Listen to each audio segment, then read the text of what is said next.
हाय दोस्तों, हमारे YouTube channel star study point में आप लोगों का स्वागत है। तो दोस्तों, अभी तक हम राजनीतिक शास्त्र के सभी अध्याय के प्रश्नों को हल किया। अगर आप नहीं देखे हैं तो प्लेलिस्ट में जाकर अवश्य देखें तथा मेरे चैनल को सब्सक्राइब करके बेल आइकन को दबा लें, जिससे कि आपको समय समय पर नोटिफिकेशन मिले और आप बेहतर तैयारी कर सकें। तो चलिए, मैं इस वीडियो में 20 प्रश्नों को लेकर आया हूं। यह आपके लिए टेस्ट पेपर है। आप देखिए कितना सही कर पा रहे हैं और हमें कमेंट बॉक्स में बताइए कि आपका कितना सही हुआ। तो चलिए, अब हम चलते हैं प्रश्न पर। प्रश्न है, बहुजन हिताय बहुजन सुखाय आदर्श है।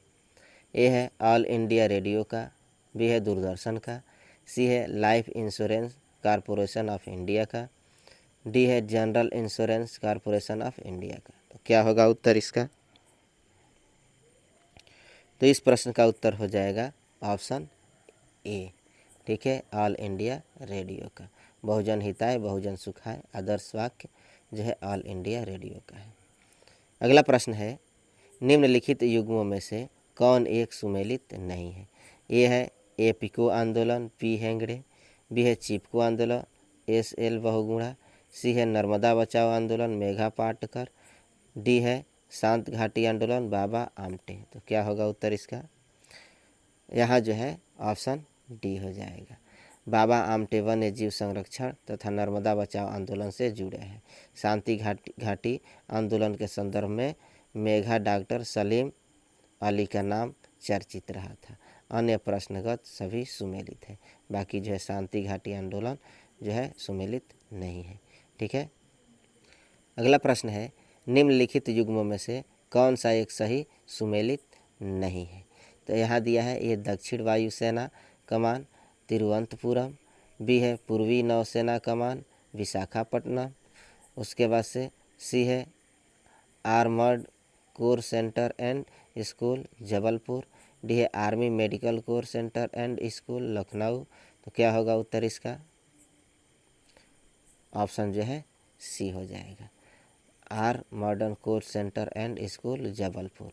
बाकी सब जो है सुमेलित है और सी जो है सुमेलित नहीं है। R modern core centre school जो है जबलपुर में नहीं बल्कि अहमदनगर महाराष्ट्र में स्थित है।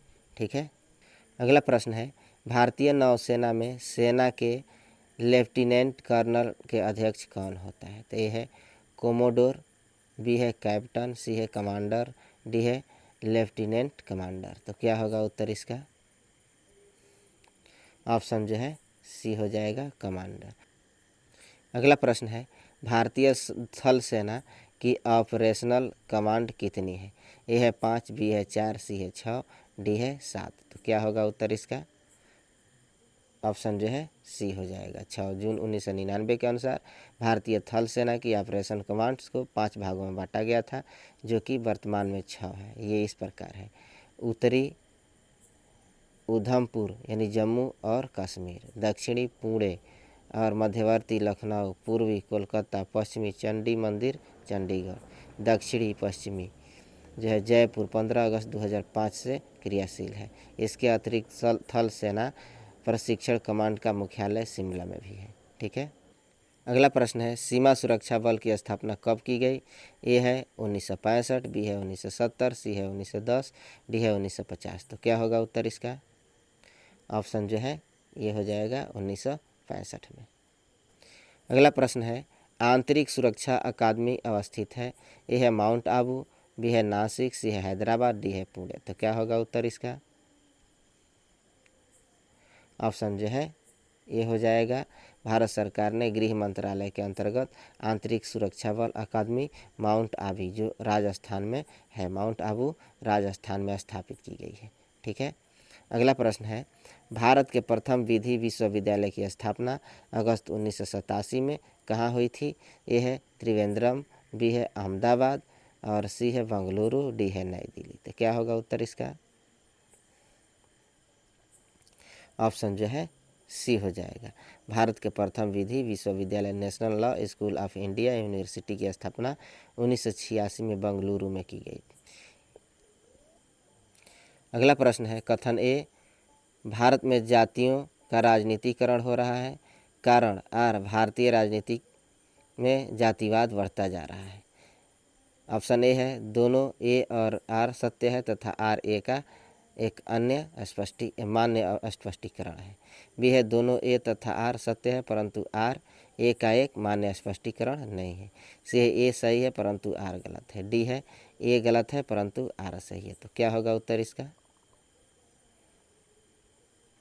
ऑप्शन जो है ए हो जाएगा। दोनों ए और आर सत्य है तथा ए आर जो है ए का एक मान्य स्पष्टीकरण है। ठीक है। अगला प्रश्न है 2023 में गोरखाओं को ओबीसी का दर्जा दिया गया। ए है यूपी में, बी है आंध्र प्रदेश में, सी महाराष्ट्र में, डी उत्तराखंड में। तो क्या होगा उत्तर इसका? ऑप्शन जो है डी हो जाएगा उत्तराखंड में। 2023 के अंत में उत्तराखंड सरकार ने गोरखाओं सहित 2 अन्य समुदायों ग्रीत चहंग और अठालिया बोरा को अन्य पिछड़े वर्ग ओबीसी का दर्जा दिया था। ठीक है। अगला प्रश्न है वैज्ञानिक समाजवाद का श्रेय जाता है। ए है कार्ल मार्क्स को, बी है एडम स्मिथ को, सी है जे.एम. किन्स को और डी है थॉमस मन को। तो क्या हो जाएगा उत्तर इसका? ऑप्शन जो है ये हो जाएगा कार्ल मार्क्स को। ठीक है। अगला प्रश्न है मार्क्स द्वारा नौकरशाही के कितने प्रकार बनाए गए हैं? ए में 2, बी में 3, सी में 4, डी में 5। तो क्या होगा उत्तर इसका? ऑप्शन सी हो जाएगा 4। पहला में है अभिभावक नौकरशाही, दूसरा में है जातीय नौकरशाही, तीसरा में है संरक्षक नौकरशाही, चौथा में है योग्यता नौकरशाही। ठीक है। अगला प्रश्न है democracy and development in India from socialism to pro business नामक पुस्तक के लेखक कौन है? ए है विश्वनाथ मिश्रा, बी है मायरन विनर और सी है पार्थ चटर्जी, डी है अतुल कोहली। तो क्या होगा उत्तर इसका? ऑप्शन जो है डी हो जाएगा अतुल कोहली। अगला प्रश्न है विदेश में सर्वप्रथम भारत महोत्सव कहाँ आयोजित हुआ? यह है ब्रिटेन 1982 में, बी है फ्रांस 1985, सी है अमेरिका 1980 और डी है सोवियत संघ 1983। तो क्या होगा उत्तर इसका? ऑप्शन जो है ये हो जाएगा ब्रिटेन 1982। ठीक है। अगला प्रश्न है भारत में बहुत सारे प्रवासी भारतीयों से जुड़ने के लिए प्रत्येक वर्ष प्रवासी भारतीय दिवस सम्मेलन आयोजित किया जाता है। यह जो है सम्मेलन प्रारंभ हुआ था वर्ष ए है 1991 में, बी है 2001 में, सी है 2003 में, डी है 2013 में। तो क्या होगा उत्तर इसका? ऑप्शन जो है सी हो जाएगा 2003 में। ठीक है। अगला प्रश्न है निम्नलिखित युग्मों पर विचार कीजिए। क्षेत्र जो प्रायः समाचारों और यह देश है। तो प्रायः समाचार में आता है देश कौन है? एक है चेचन्या रशियन फेडरेशन, 2 है दारफुर माली, 3 है स्वात घाटी इराक। उपयुक्त में से कौन से युग्म सुमेलित है? ए दिया है केवल 1, बी केवल 2 और 3, सी केवल 1 और 3 और डी है 1, 2 और 3। तो क्या होगा उत्तर इसका? ऑप्शन जो है 1 हो जाएगा केवल 1। चेचन्या जो है रशियन फेडरेशन है। ठीक है। चेचन्या रूस का एक गणतंत्र है। यह उत्तरी काकेशस में पूर्वी यूरोप के दक्षिण भाग में कैस्पियन सागर से 100 किलोमीटर दूरी पर स्थित है। ठीक है। दारपुर पश्चिमी सूडान में स्थित एक क्षेत्र है, अतः युग्म 2 सुमेलित नहीं है। स्वात पाकिस्तान के खैबर पख्तूनख्वा प्रांत में स्थित एक घाटी एवं एक प्रशासनिक जिला है, अतः युग्म 3 भी सही नहीं है। ठीक है। अगला प्रश्न है प्रायः चर्चा में रहने वाला बर्बर भाषी समुदाय रहता है। यह अफगानिस्तान में, बी अल्जीरिया में, सी अर्जेंटीना में और डी ऑस्ट्रेलिया में। तो क्या होगा उत्तर इसका? ऑप्शन जो है बी हो जाएगा अल्जीरिया में। ठीक है। अगला प्रश्न है निम्नलिखित देशों पर विचार कीजिए। 1 है डेनमार्क, 2 है जापान, 3 है रशियन फेडरेशन और 4 है यूनाइटेड किंगडम, 5 है यूनाइटेड स्टेट्स ऑफ अमेरिका।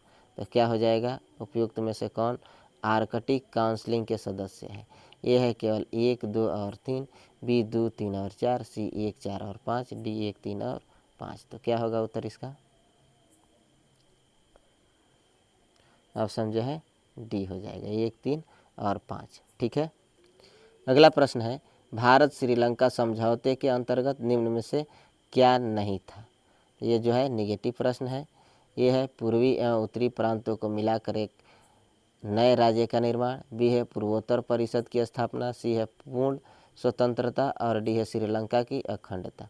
क्या होगा उत्तर इसका?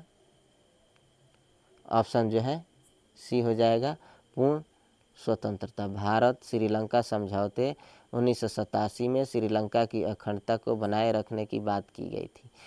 तमिल राज्य की पूर्ण स्वतंत्रता का इसमें कोई उल्लेख नहीं था। ठीक है। अगला प्रश्न है, निम्नलिखित में से कौन सर्वप्रथम महिला प्रधानमंत्री किसी देश की बनी थी?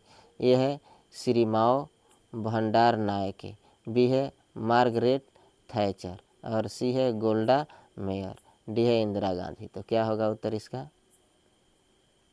ऑप्शन जो है ये हो जाएगा श्री माओ भंडार नायके। श्री माओ भंडार नायके किसी देश की सर्वप्रथम महिला प्रधानमंत्री थी।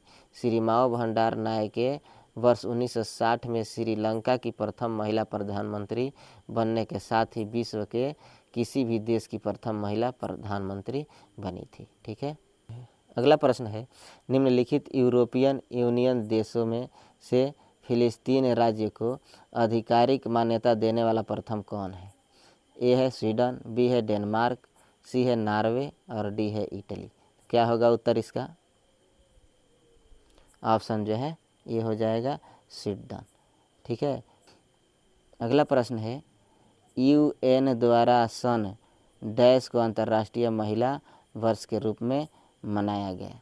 ए है 1975, बी है 1976, सी है 1977 और डी है 1972। तो क्या होगा इस प्रश्न का उत्तर? ऑप्शन जो है ये हो जाएगा 1975। ठीक है। अगला प्रश्न है, अंतर्राष्ट्रीय विकलांग दिवस मनाया जाता है। ए है 10 दिसंबर को, बी है 24 अक्टूबर को, सी है 19 नवंबर को और डी है 3 दिसंबर को। तो क्या होगा उत्तर इसका? ऑप्शन जो है डी हो जाएगा 3 दिसंबर को। अंतर्राष्ट्रीय विकलांग दिवस 3 दिसंबर को मनाया जाता है। संयुक्त राष्ट्र महासभा ने वर्ष 1981 को अंतर्राष्ट्रीय विकलांग वर्ष के रूप में घोषित किया था। संयुक्त राष्ट्र संघ ने 3 दिसंबर 1992 से प्रति वर्ष अंतर्राष्ट्रीय विकलांग दिवस को मनाने की स्वीकृति प्रदान की थी। ठीक है। अगला प्रश्न है, अंतर्राष्ट्रीय अहिंसा दिवस मनाया जाता है। ए है 10 दिसंबर को, बी 30 जनवरी को, सी 2 अक्टूबर को और डी 23 मार्च को। तो क्या होगा उत्तर इसका? ऑप्शन जो है सी हो जाएगा 2 अक्टूबर को। अंतर्राष्ट्रीय अहिंसा दिवस 2 अक्टूबर को महात्मा गांधी के जन्मदिन के अवसर पर मनाया जाता है। 15 जून 2007 के दिन संयुक्त राष्ट्र महासभा ने प्रत्येक वर्ष 2 अक्टूबर के दिन को अंतर्राष्ट्रीय अहिंसा दिवस के रूप में मनाने का निर्णय लिया था। ठीक है। अगला प्रश्न है, उल्फा उग्रवादी संगठन किस राज्य से संबंधित है? ए है असम, बी है उत्तर प्रदेश, सी है पंजाब और डी है जम्मू और कश्मीर। तो क्या होगा उत्तर इसका? ऑप्शन जो है ये हो जाएगा असम। उल्फा उग्रवादी संगठन असम राज्य से संबंधित है। इसका पूरा नाम United liberation front of Assam है। ठीक है। अगला प्रश्न है, पीपुल्स वार ग्रुप नामक आतंकवादी संगठन स्थित है। यह है त्रिपुरा में, बी है असम में, सी है नागालैंड में और डी है आंध्र प्रदेश में। क्या होगा उत्तर इसका? ऑप्शन जो है डी हो जाएगा आंध्र प्रदेश में। पीपुल्स वार ग्रुप नामक आतंकवादी संगठन की स्थापना 22 अप्रैल 1980 को आंध्र प्रदेश में कोंडापल्ली सीता रमैया नामक नक्सली नेता ने की थी। वर्ष 2004 में इस संगठन ने माओवादी कम्युनिस्ट सेंटर के साथ विलय कर कम्युनिस्ट पार्टी ऑफ इंडिया का निर्माण किया। ठीक है। तो चलिए दोस्तों, इस वीडियो का हमारा यह अंतिम प्रश्न था। इसी तरह के प्रश्नों के लिए हमारे चैनल को अधिक से अधिक शेयर कीजिए, सब्सक्राइब कीजिए तथा बेल आइकन को दबाना मत भूलिए। ठीक है, जिससे कि आपको समय समय पर नोटिफिकेशन मिल जाए और आप जो है अपना बेहतर तैयारी कर सकें। तो चलिए अब हम चलते हैं। धन्यवाद।